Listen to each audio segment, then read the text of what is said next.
कसं दिलं?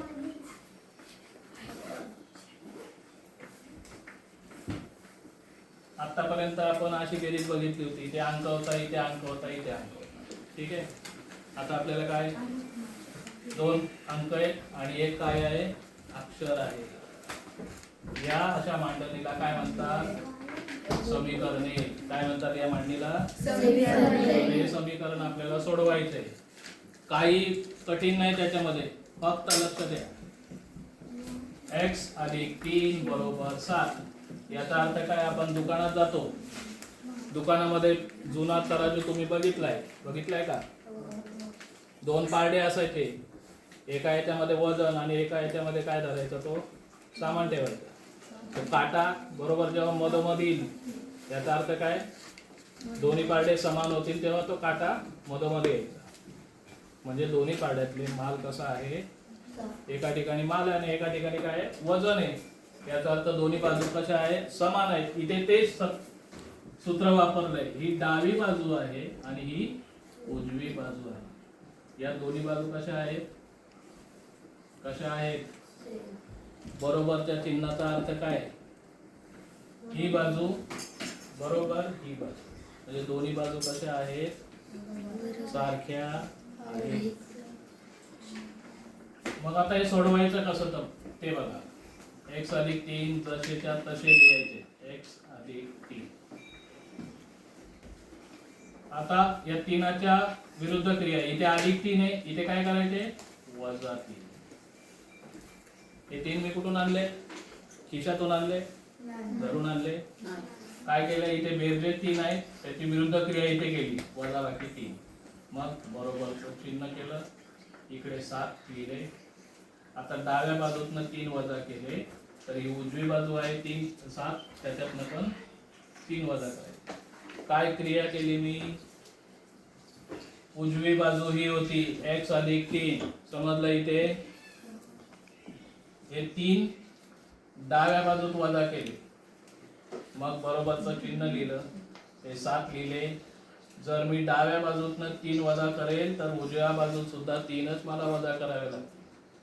इथे बेरीज आहे, त्याच्या विरुद्ध क्रिया वजाबाकी आहे, म्हणून वजाबाकी केली. गुणाकार भागाकार केलेला नाही. इथे जी क्रिया असेल त्याच्याच विरुद्ध क्रिया इकडे करायची. इथे जी संख्या असेल ती तिथे घ्यायची आणि इथे जी संख्या दिली ती तिकडे घ्यायची. क्रिया पण तीच करायची. मग आता बघा, आपण शिकलोय +3 - 3 धन संख्या आणि ऋण संख्या. 3 मधून 3 वजा केले, किती उरतील? 3 मधून 3 वजा केले, किती उरतील? 0 लिहितो का आपण? x इथे फक्त x उरेल. 3 + 3 - 3 0. x उरेल, तो x इथे लिहिला. नंतर काय? बरोबरचं चिन्ह उरलं. 7तून 3 वजा केले, किती उरले रे? 4. काय कठीण आहे? दुसरं उदाहरण बघू.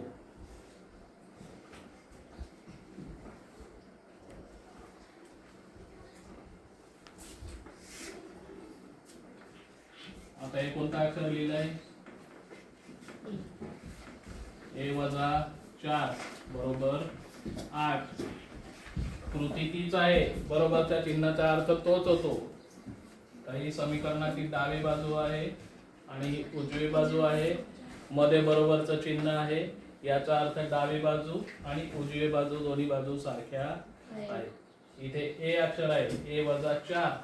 आता तुम्ही मला सांगा काय क्रिया करणार मी? इथे a - 4 मी जसेच्या तसे लिहिले. आता काय करणार?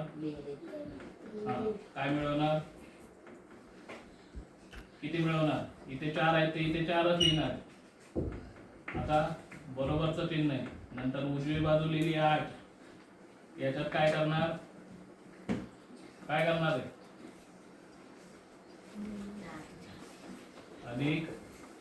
+4. आता इकडे बघा, पुन्हा तीच क्रिया आहे. -4 + 4 किती उरणार आहे? 0. किती उरणार इथे? इथे उरला फक्त a आणि नंतर बरोबरचं चिन्ह. 8 मध्ये 4 मिळवले, किती झाले? 12. आता इथे आपल्या नेहमीच्या पद्धतीने बघा, 12 मधून 4 वजा केले, किती होतील? 8. तेच नेहमीच्या पद्धतीत बघा.